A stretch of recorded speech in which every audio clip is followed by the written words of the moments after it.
All right, guys, welcome to our call this morning to FFL Gladiators. I am really excited this morning to have Trey here, Trey Honeycutt, integrity partner, coast to coast. And it's super early over there for him. He's on the East Coast West Coast. You're on the West Coast.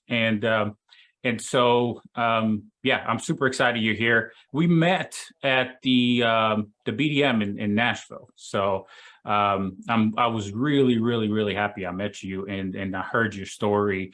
You've been, from my understanding, you've been in the industry since about 2016. We know, it was kind of nice because we know all the people in the industry together, and we've seen all the people, and you kind of started when there was a massive transition, and so it was quite volatile. And here you are as an integrity partner, and I mean, I truly love your story. And if you can take a few minutes, just kind of share and with our team, kind of what where you started, where you are, and then we'll kind of take it from there. But I appreciate you being on. Well, thanks for having me. I'm an Elvis fan, so you were there at the meeting, and it wouldn't have worked if you weren't there. So I appreciate all the help you gave us. And thank you very much. Yeah, it is interesting. I started with FFL actually in 2014. So Okay. what had happened was a lot of us had come from the same place, and my first meeting at the old company was Andrew Taylor's last meeting at the old company. And I just happened to meet him by chance. It's really all that happened. And we lived in the same city. So he gave me his business card and said, "Hey, if you ever need Mutual of Omaha applications, give me a call." So that's how I got in contact with Andrew. And then what was happening was they went and started Family First Life. And, the sentiment is like, if you can't beat them, join them. And I was sick of running against these guys because they were really good. And they'd beat me to the house, they'd sell it, and then I couldn't replace their stuff. And then if I did sell it first, they'd just replace mine. So my whole purpose of getting involved with FFL is so they would stop replacing my stuff. And so that's kind of how it started out. In the beginning, I just sold. I had no intention of ever recruiting anyone. I did a bunch of multi-level marketing stuff, for like 20 years. And I didn't have any friends left. And so I literally go to the grocery store, and people would see me and they'd be like, "Run, he's going to try to get us to sell something." And so I didn't want to have anything to do with anything like that. I got excited about insurance because I was like, hey, I could help somebody with the insurance policy.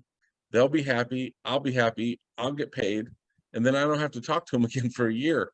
I'll do an annual review. And that was literally my mindset of the whole thing. And I wasn't ever going to recruit nobody. And so the first quarter, I actually made more money that first quarter than I ever had doing anything else in my life. And I was failing miserably and still doing well. I think that's probably, when I look back, the biggest key I think I could give anybody to being successful is when it's working, it doesn't feel like it's working. I just happen to have more money. And it wasn't dramatically more money. It was just incrementally more. I remember wanting to just quit and then being like, I'm still doing I'm doing better at this than anything else I could even do. I can't drive Uber. I can't drive. What else am I going to do? I'm going to just keep doing this. And so that first full year, so I started in October 2014 and helped 45 families that quarter, right? So that was really good. And then in 2015, for the whole year, I only helped 70 families for the whole year. And so what happened was and I think I can, you're recording it, but I think I could talk about my bank deposits just for the purpose of the training. Mm-hmm. Obviously it's not easy. There's lead costs, there's all this other stuff, but my first quarter I deposited $45,000, right? My first full year I deposited 70. That's gross before lead costs. And the difference there was my mom had gotten sick. She had had cancer and her cancer came back.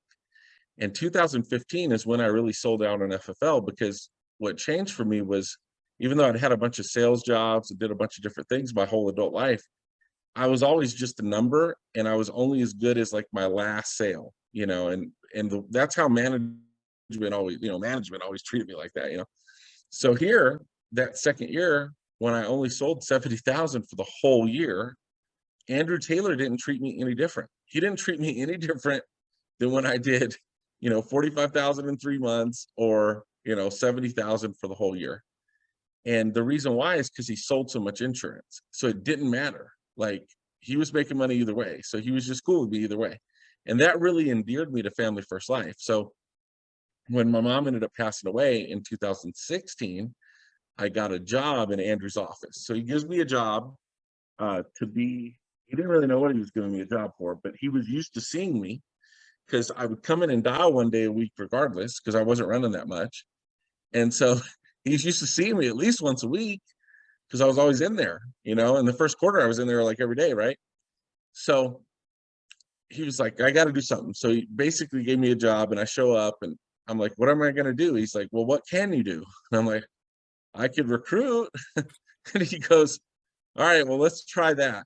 And then so we got started, and at that time, Andrew's team was doing about 180,000 a month. Now, to put that in perspective, some of y'all may think you're struggling, but nobody struggled as bad as Andrew. Like, Andrew had been in the business for 7.5 years at that point, and he was only doing 180,000 a month as a team, and he was writing 60 of it himself.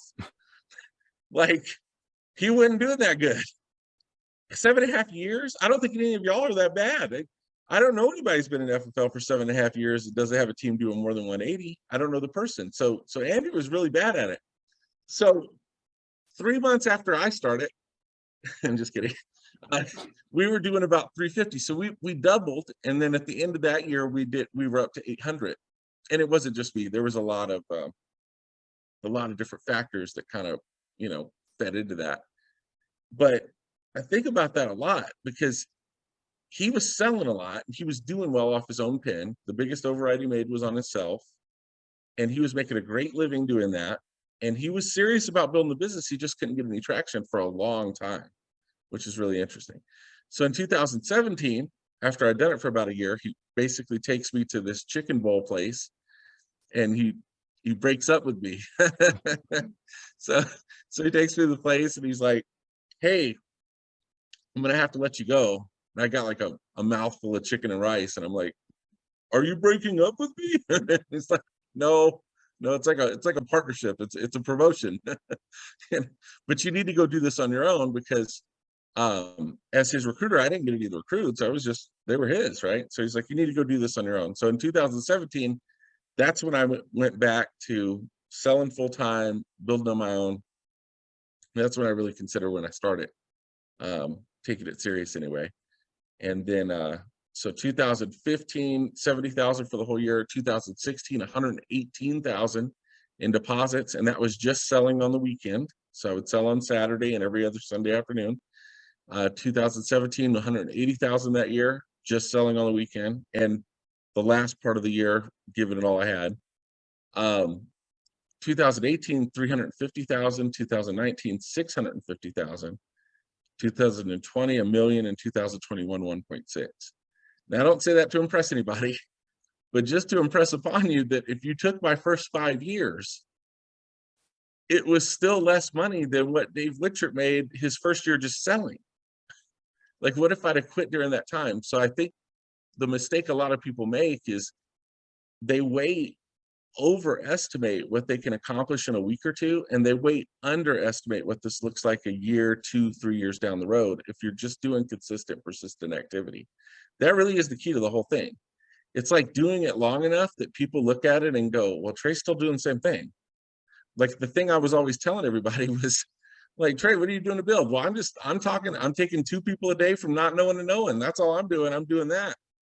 Well, but look at so-and-so. They recruited 742 people in 6 days. Oh, that's good for them. I'm going to just keep doing it this way. And so, because my mindset was, if I could be consistent and persistent over time, it would become a probability. The mistake is they'll do a bunch of activity, and then they stop for 2 or 3 weeks.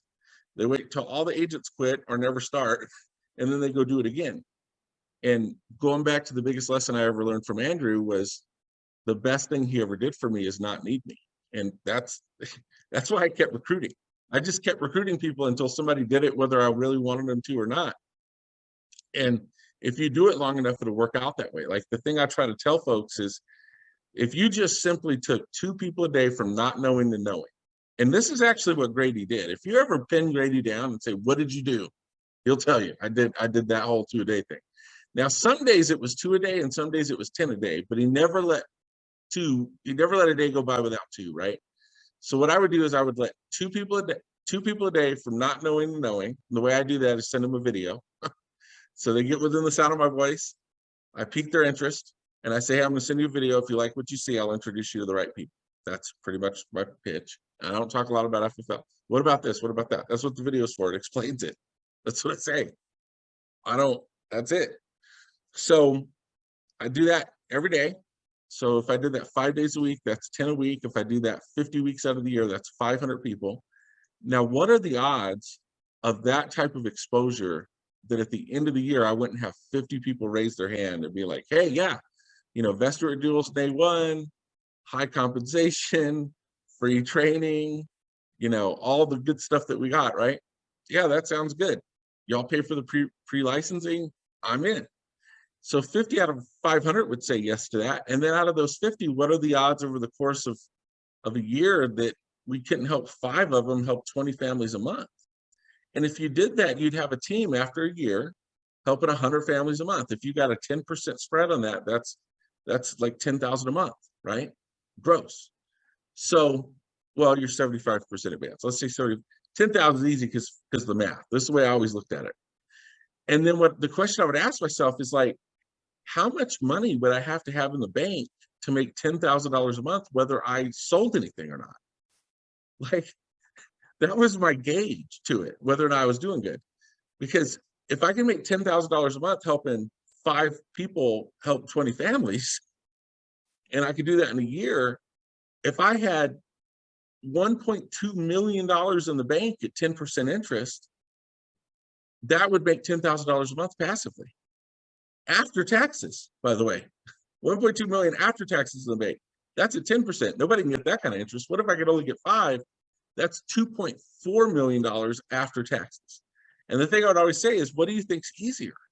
To save $2.4 million after taxes, or to go help 5 people help 20 families a month? Well, how would you do that? By talking to 500 over the course of the year. And I mean, really talking to them.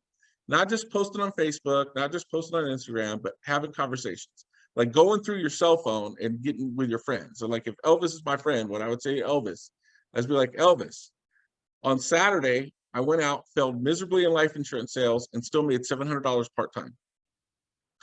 Why are you not working with me yet? And I would laugh or whatever.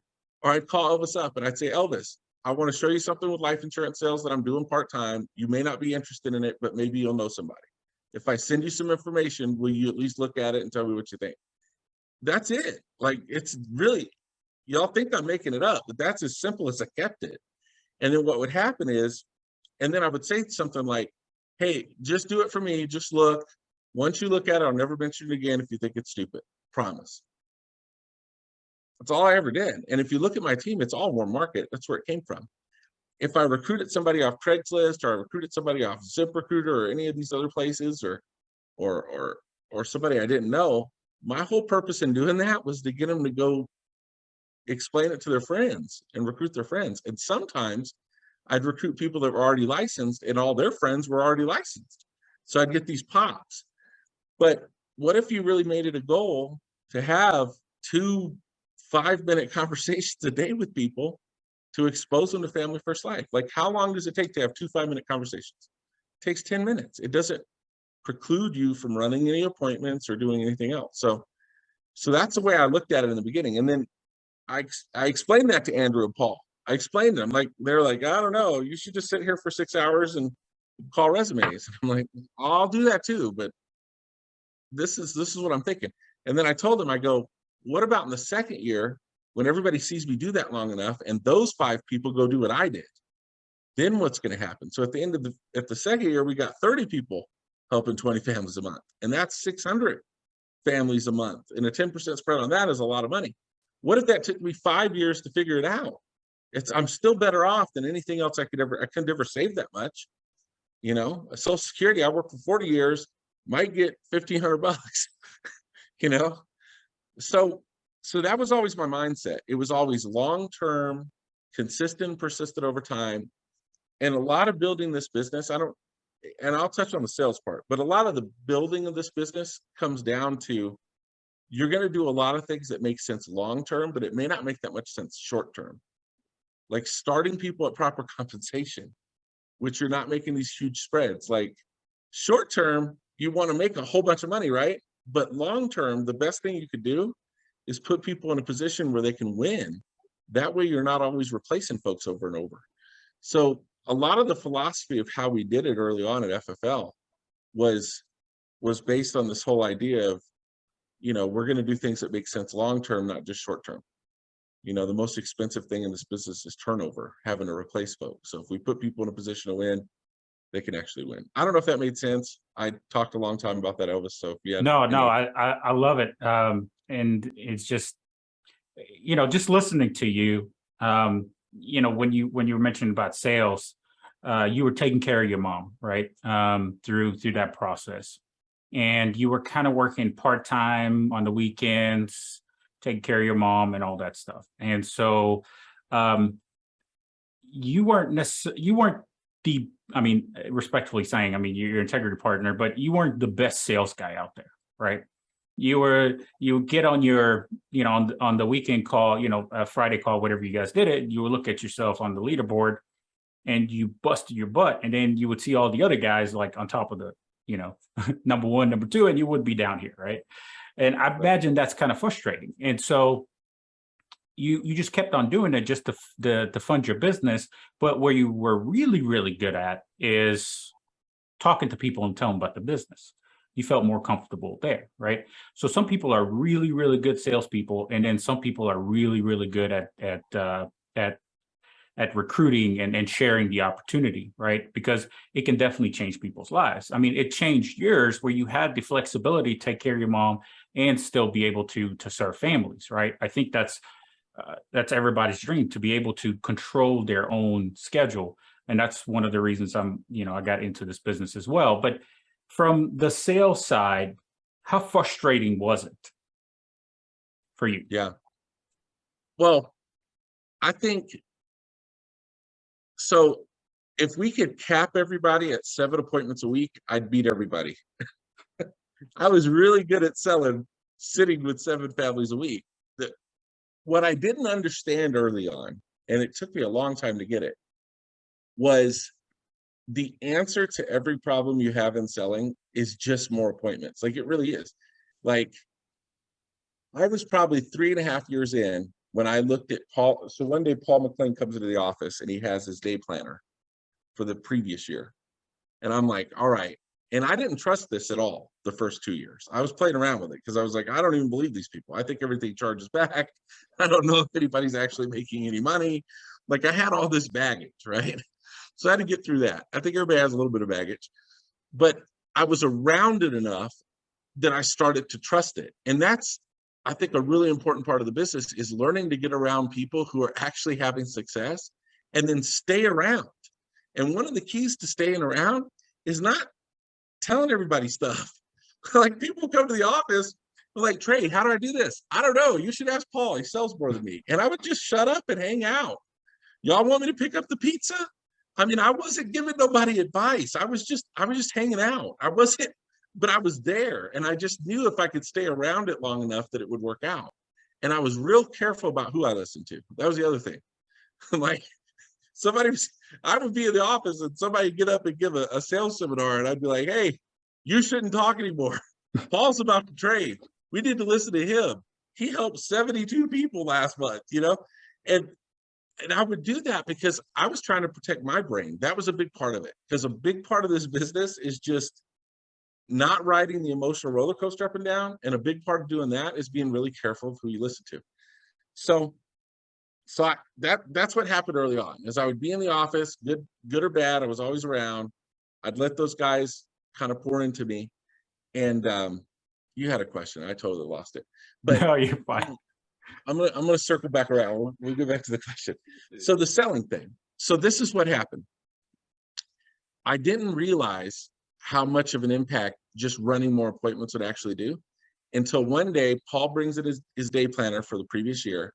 And I'm going through it, and I look through it, and Paul runs 18 appointments every single week. And Paul would close like 90% of the people, like for real. And back then we didn't have any leads. All we had was direct mail. That's all we had. That's it. It was it. That's all there was. And so it wasn't like you could go get a gazillion leads to run 30. So Paul was really good at running 18 and writing, but helping between 400 and 500 families every single year, sometimes between 500 and 600 families every single year. He did that every year. Super consistent. He did it with all the traveling, all the company trips, all the stuff they would do for the carriers. He'd do all that stuff, and he'd still run his 18 appointments no matter what. Closed 90%. Andrew closed 33%, probably lifetime. Now here's what was crazy is Andrew would have stints in the business where he'd close 40 in a row. But then he'd have times in the business where he'd have 50 no sales. And I had never seen anybody do that. And he used to always say, like, I'd be like, Andrew, like how do you, like 40 in a row, like that's amazing. And he goes, no, the real trick in the business is what do you do when you get 40 no sales? And I'm like, is that even possible? How do you get 40 no sales? Like, who does that? So what happened was I go through his appointment book. So he brings his appointment book in for the same year, because after I got Paul's, I asked for his. I go through his, and every year he helped between 400 and 600 families every year, and he was usually within 1 year he beat Paul, only by a little. Rarely beat him in sales, but he was always close, within $30,000 usually, right, for the year. The only difference was Andrew read 27 appointments every single week. That was the only difference. It was an extra day worth of appointments, and he did it every single week. Every week, 27. Paul runs 18, Andrew runs 27. They both sold about the same.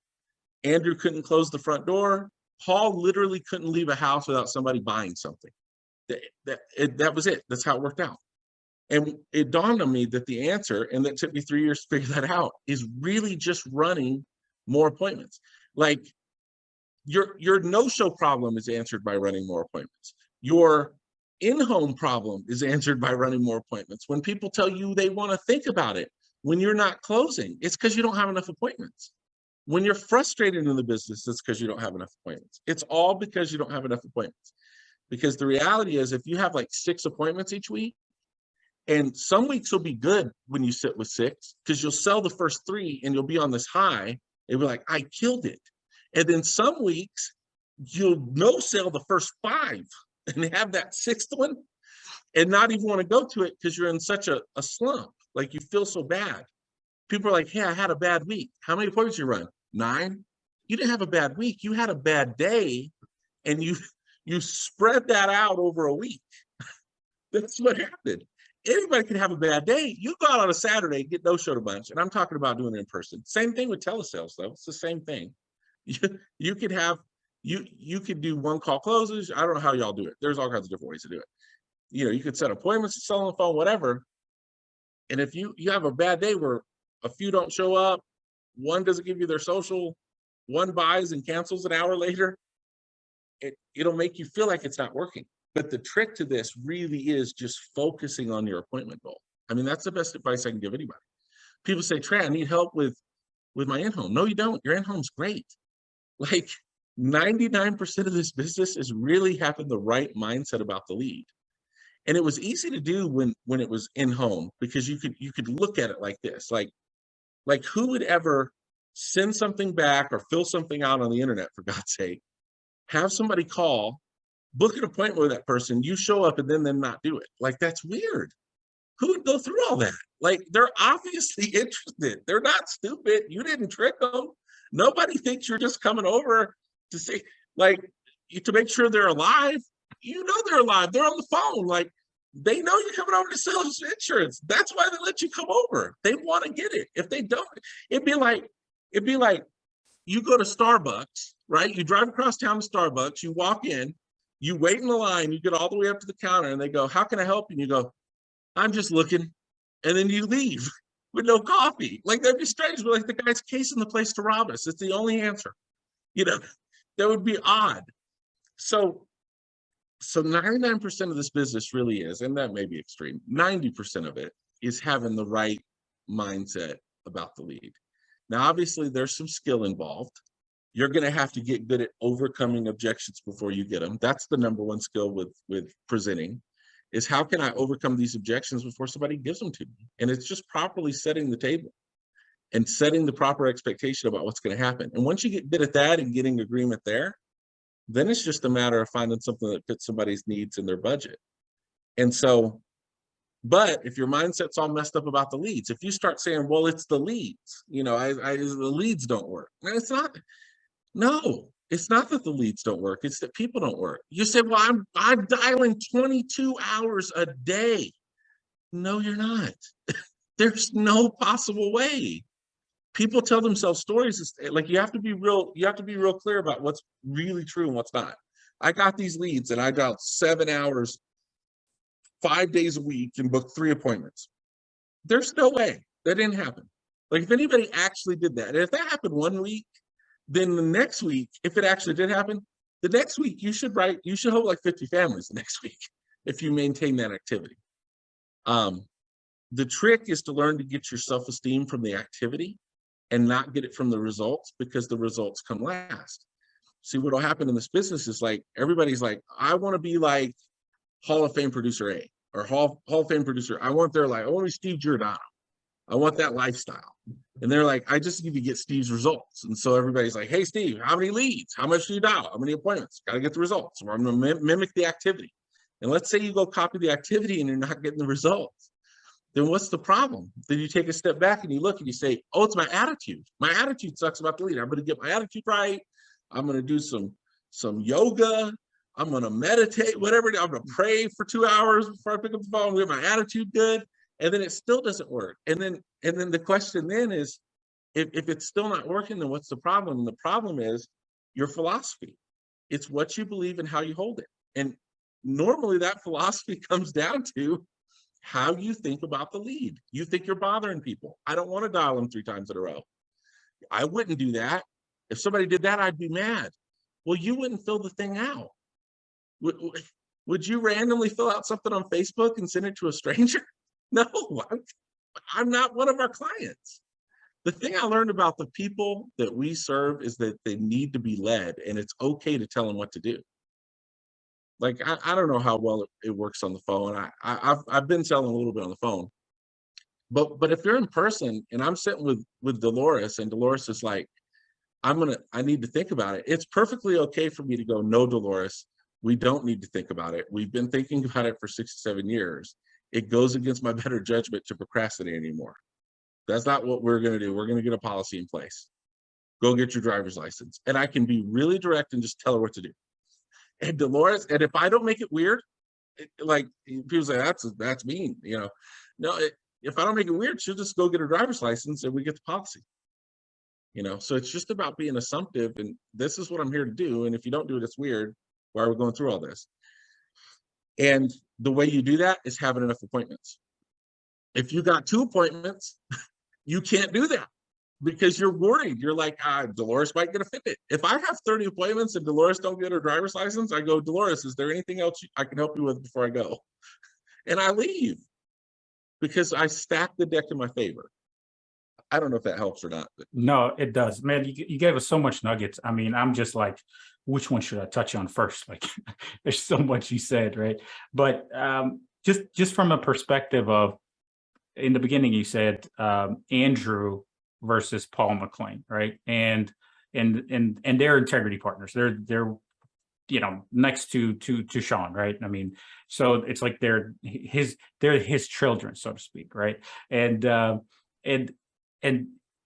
Paul, he wrote, you know, 19, he ran 19 appointments and he would close XYZ. He was really good at it.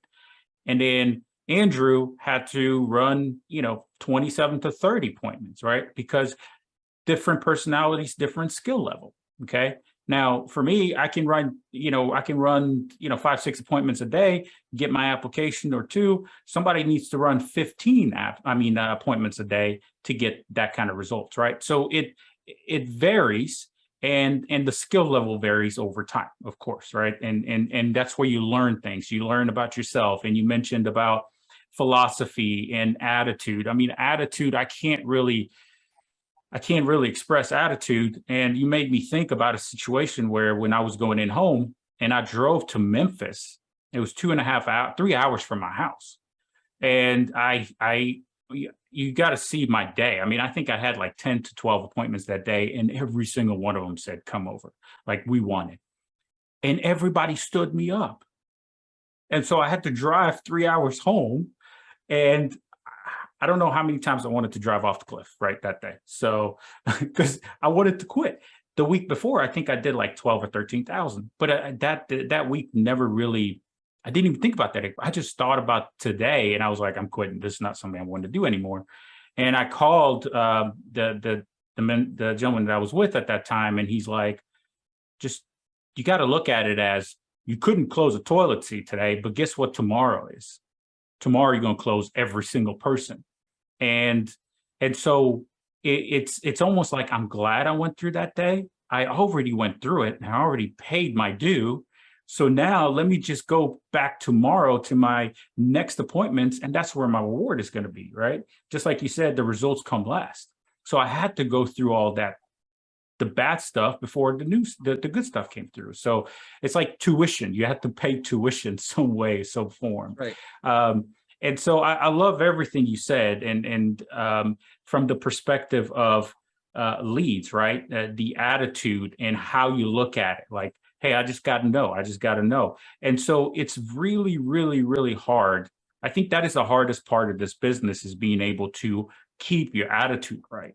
That is probably the hardest part. The business itself, as you mentioned, is easy. You get some leads, you call people, you hire people, right? That's the basics. But what do you really do when it comes to, like you said, Andrew said, what happens when you get like those 50 no's in a row, right? That's when you have to really, really dig deep to keep going. And so how do you, like, you have a massive team and you have a lot of leaders, and how do you really try to help people see that, where they have to dig deep to fight through those hard times? And can you think of a scenario where, not just sales, but business in general, where you had to dig deep to fight through really rough time of your life? Yeah. So there's a few things with that. So I think the first thing that I think of is just, I try to get people to have the right perspective. Like, as bad as this can feel, it's not the same as, like, it's not hard. It's mentally hard because you got to deal with people, and sometimes it's frustrating, it's emotionally draining, yada, yada, whatever. But like, when I think about things being hard, like I think about my mom when she was going through chemo, and how little energy she had, and how excited she was to see the grandkids when I showed up, or I think about my dad. My dad died of cancer, and he was diagnosed on November 18th, and he died January 13th. And he basically died of starvation. The last meal he had was Thanksgiving, and he couldn't hold anything down after that. And just to see how horribly, pitifully sick he was, and he still had a good attitude. Like, I think about that all the time. These are just people that didn't want the insurance right now. And as long as I don't, if I'm not comparing myself to everybody else, and I'm just keeping the perspective right, like, I did insurance for a year and I didn't have $1 million. Like, I was just getting by. Well, I was just getting by at my job. I just got by. I was really good at just getting by. I was already broke. It couldn't get any worse. People were like, I didn't have money for leads. Neither did I upon my wife's engagement ring. Why? Because I was already broke. I'd been bankrupt. I'd already lost everything. It couldn't get any worse. It doesn't matter if they don't buy it. They're already not my clients. It can't get any worse than it is now. And I just trying to get people to understand the mindset of the fact that you get better as you go along. I try to relate to people and say, has anybody ever been really bad at something? And everybody will be like, yeah, I've been really bad at something. Has anybody ever really gotten good at that same thing? And people, yeah, there's things I've been bad at that I got good at. What did it take? It took time and it took repetition. repetition is the mother of skill, and activity is the mother of all learning. So what that means is you learn by doing and you get better by doing it again. And sometimes we neglect the fact that if you just do this, the number one thing everybody needs to do on this, if you'll do this, you'll succeed. The number one thing is figure out a way to be here a year from now still doing it. If you can just get through the first year, your skill set will develop to where it becomes predictable and you can set a clock to it. And what happens is all the clients that frustrate you with the same stuff that they frustrate you with, they're going to frustrate you with that same stuff the same way a year from now. They don't have Zoom meetings to give you better objections. It's all going to be the same. So you'll get your chi right. That's how I like to say it. And you'll keep doing it. And then all of a sudden the things that used to frustrate you used to be hard. Now those things just aren't hard anymore. It's just how it works.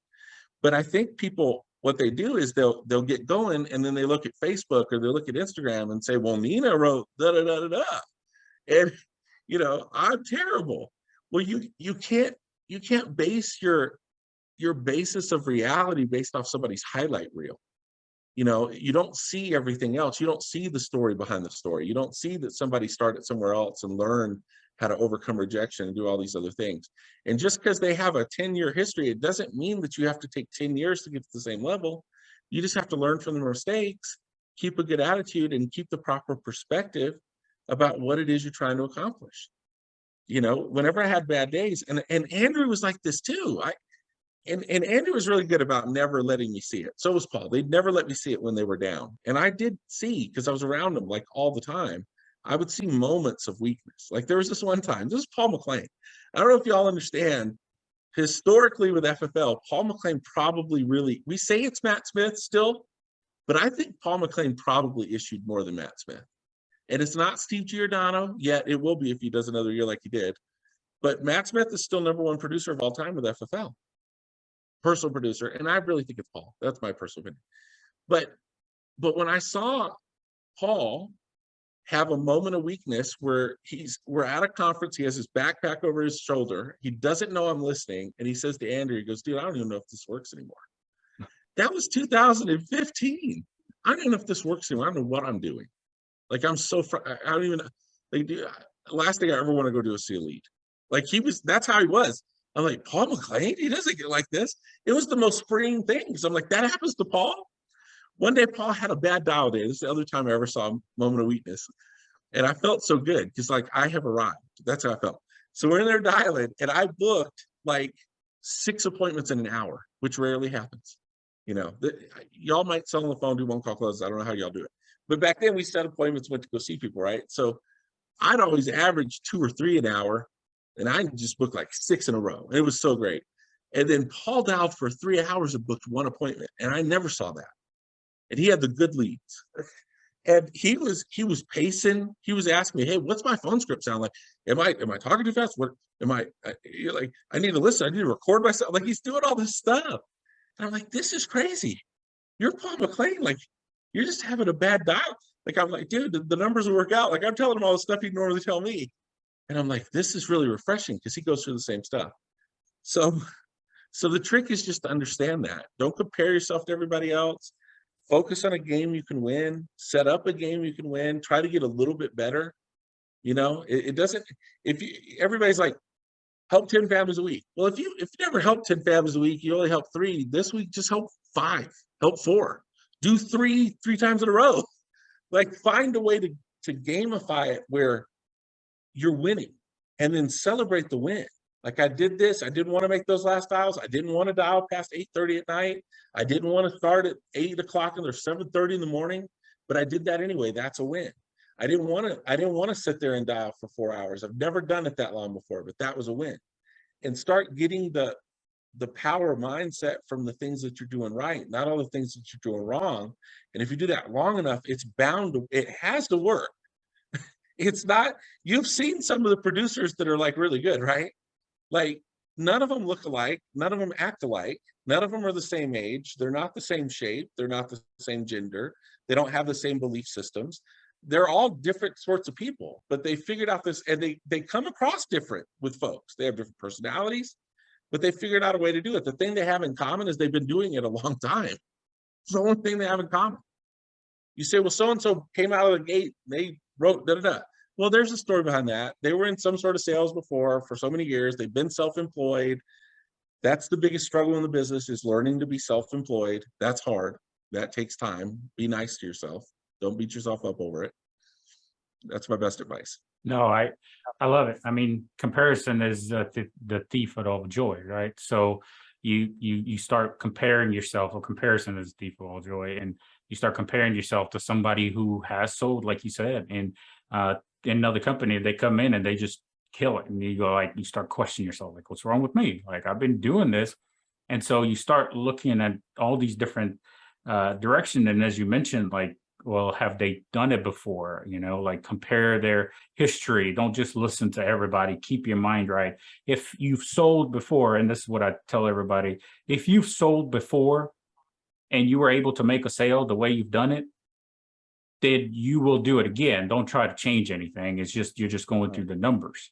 And so I love everything you said. There's just so much there, and I'm very, very happy we're recording this. This is just so amazing, and to hear, you know, everything you guys went through, and we're not even disclosing a lot of it. There's so much more there that you guys had to deal with mentally, but to hear the top leaders going through the same thing as we are, and the top producers, and the only difference is they just run more appointments, and they you know, they get more leads and put more activity, and that, and those small things don't necessarily compound immediately to the next day. It's like a 90-day cycle. So something you change today, it's going to take 90 days for it to come into fruition. So I definitely appreciate you coming on this call. There's just one question.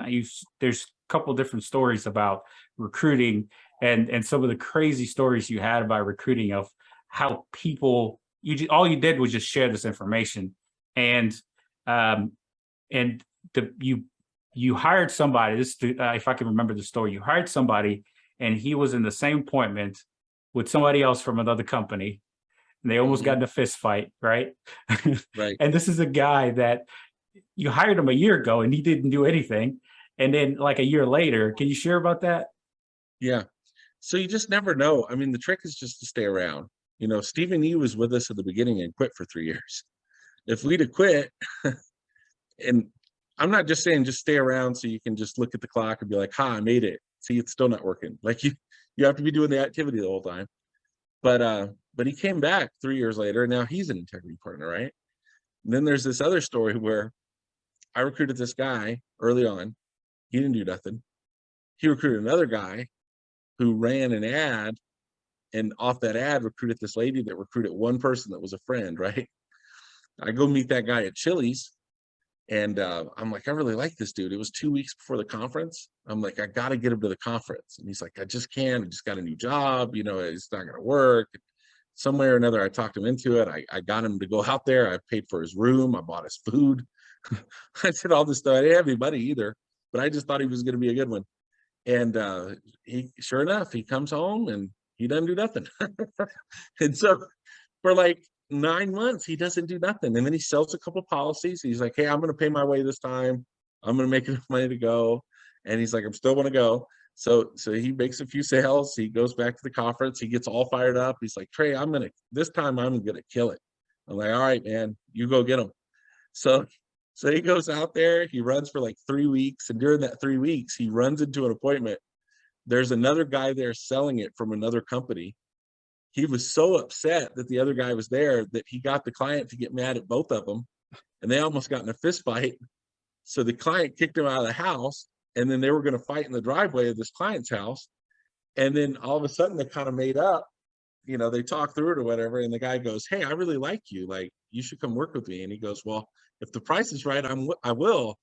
How much compensation? And so he tells me, he goes, no, I can't do that. I take a comp hit if I went down that low. And he's like, no way. He goes, what are you at? And he told him, he said, you can't be. If we sold that Eagle Premier, how much would you make? And he pulls out his calculator and he goes, I'd make this. And he goes, holy crap, you really are at that comp. Maybe I should be working with you. So he puts him in a group text with me and he goes, Trey, this is so-and-so.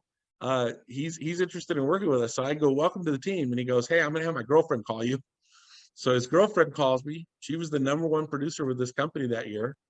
And so they come meet me at the office the next day and they get started. And now their team, you know, they ran it up to where they were doing $1 million, helping 1,000 families a month, right? So that's crazy. I mean, how do you teach that? It's just doing the right stuff long enough, it just kind of works out. So I love it. And that's where the activity comes into play. Just constantly doing, adding more people, running more appointments, trying to help more families. And I mean, for me, once you go, from my experience, once you go all in, you just got to keep doing it every day, in and out, and it almost got to be married to it, right? And yeah, I mean, you're such an inspiration, honestly, and I love you thanks. being on this call. And last advice to anybody, whoever wants to just sell or be an integrity partner, like what is something you leave somebody, some advice that can take with them? I think just understanding the cycle of like my cycle in the business was like Monday morning, I'd be all fired up because they do the Monday morning wake up call, right? So I'd get on that. That's what we used to do back in the day. Paul still does it on YouTube or whatever. So I get on this call, I get all fired up. I dial all day. I'm like, yes, I got some appointments. Tuesday, I'd go out in the field. First 4 wouldn't show up. I'd sell the next one. The last one would no show me. The next day, I'm like, I'm making up today. I sell 2 or 3. The last 3 no show me. 2 of them cancel. I'm like, I quit. This sucks. I'm never doing this again. And then Thursday morning, I'd show up at dial day. Dial day goes horrible. I'm like, I really do quit. I'm done. I hate this. I didn't start dialing until 5 o'clock in the afternoon. I needed a break. I was mentally exhausted, whatever. Friday morning comes, they have the TNL. I get on TNL. I'm like, oh my God, FFL for life. Woo! Then I go out there on Saturday and I make a few sales. And that's what I did. Now I paid my bills. Obviously didn't starve to death. I didn't lose nothing. They didn't haul the car out of the driveway. Everything was okay. But I went through that roller coaster for a while. And the thing that kept me going was I plugged into everything. Like set up a schedule of the things you're going to get on and just make sure you get on the things and show up expectant that you're going to learn to get you to the next level. The biggest pitfall anybody ever runs into in the business is thinking they know it all. If you get to that, you're in trouble. Like you have to show up with a student mindset. I can learn, I can get better. I don't know it all. The call will help me, and then just plug into the stuff and let it do what it's supposed to do. But if you stay away for 3 weeks, man, or you don't go to the conference, or you don't go to the sales conference, you don't go to the business opportunity meeting, you don't plug in, I don't know how to do it without plugging in. Like I can't dial without plugging in. I can't do any of it. If I went 3 weeks, I'd be out. I'd die. Just never come back. So I that's my die. I advice. love Plug in. it. Plug in or die. I'm just kidding. Yes, that's how I would be. That's how it was for me. I understood that though about me. That so one of the people that I used to work with, they had the shirt that said insulate, right? Insulate yourself. And I think the biggest killer of agents is isolation, because you'll talk yourself out of it faster than anybody else. So calls, anything you can think of. And it honestly, I'll be honest with you guys, it took me about 2.5 years to understand to plug in, because it took me about 2 years. I got this. I know what I'm doing. I got this, right? And I got this. Again, I didn't starve to death, but I didn't really excel like some of the other ones. I knew I could do high production like everybody else, but I think, my ego got in the way as well. So, and yeah, isolate yourself, man. That's beautiful. I really, really happy you got on this call. Glad we met, and we'll definitely be seeing each other around. So thank you so much. I don't know how much time you do have left. We have a few minutes left. I don't know if anybody has a question here they might want to ask Mr. Integrity Partner here. You should get a shirt that says Mr. Integrity Partner. But do you guys have any questions for Trey? Anybody? Nobody? All right. Well, good talking with you guys. Thank you My guys so computer much. says- Hey, Trey, I got one, man. Okay. Great call. That was very inspirational. I don't know if you noticed, but no one leaves your calls, right? Like if you notice most calls, people drop off. For some reason, you gain people's attention, and we just respect that. And I guess if you could pitch me what your 5-minute call would be if you're recruiting someone. Yeah, we could do that. So it looks like my, I don't know, my computer says it's going to die, and I think it's plugged in, so I don't really know what's going on with that. But so so what I would do is, there's a couple different ways. So if you're warm market or you're cold market, we'll just assume for the sake of the conversation that you're warm market. So there's 3 different types of people, right? There's people you look up to, there's people that look up to you, and then there's your peers. So if you were somebody that I look up to, Ryan, I would say, hey, Ryan, I was really nervous about giving you a call. Do you got a few minutes? There's something really important I need to talk to you about. And you'll say, yeah, sure, what is it? And I'll say, listen, I really respect your opinion. I'm dabbling with a business. I'm having some success with it. I know you've been really successful. If I send you some information about what I'm doing, will you take a look at it and tell me what you think? It's as simple as that, you know?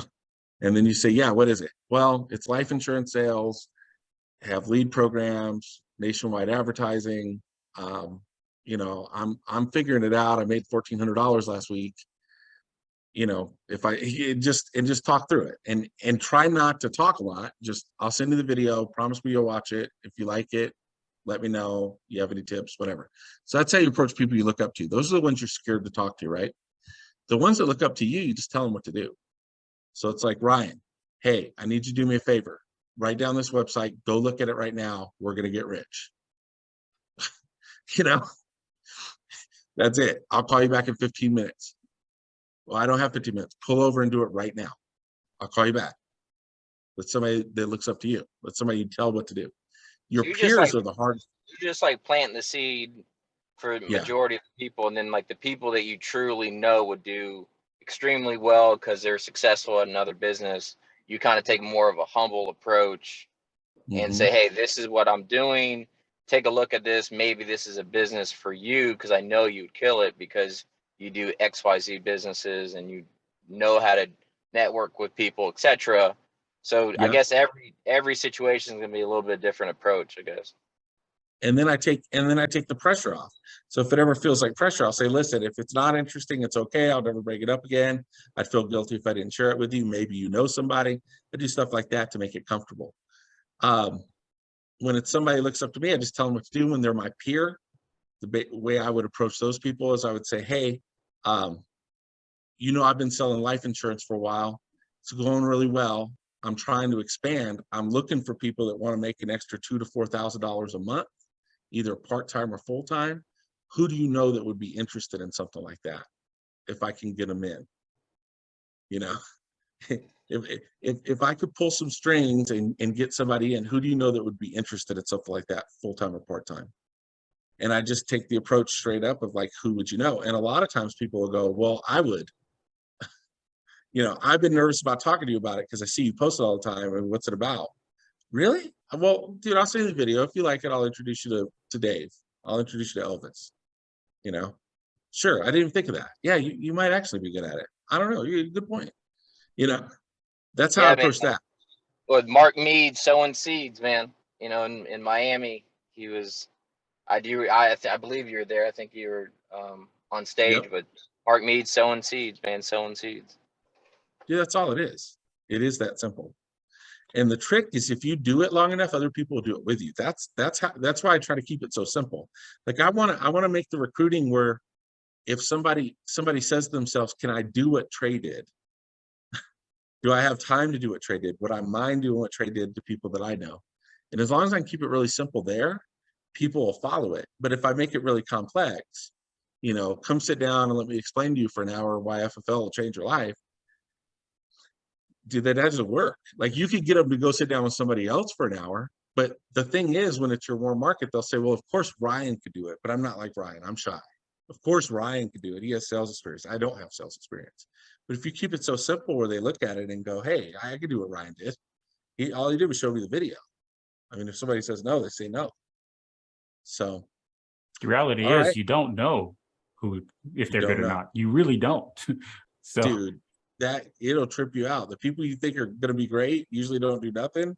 And the people you think, we got this guy on our team, David Chin. If you went off of, David is never sold less than 30 families a month, ever. And if you went off like background or personality or gregariousness or what you would consider to be a good salesperson, David wouldn't be at the top of the list. He's just a nice dude. He's just the normal, he's kind of shy, he's really humble. Dude, he killed it. First month helped 30 families. His persistency is like 95%. Everybody's like, how do you do it? He's like, I just show them options and they pick one. You know, and I know it's all legit. He's been here like 2 years. It's crazy though, you know? So it's never the people you think will be. Ever. Hey, Trey, I appreciate you jumping on. We can talk about this all day. I love it. I mean, you definitely have a passion for this business. Thank you so much. If anybody wants to stay on, I'm going to be making some live dials as well and trying to sell remote as well. So that's what we do here daily. But thank you, Trey. I appreciate it. And if you guys want to stay on and watch me make dials, I'm doing that here in a little bit. But thank you so much. Appreciate it. All right. It was fun.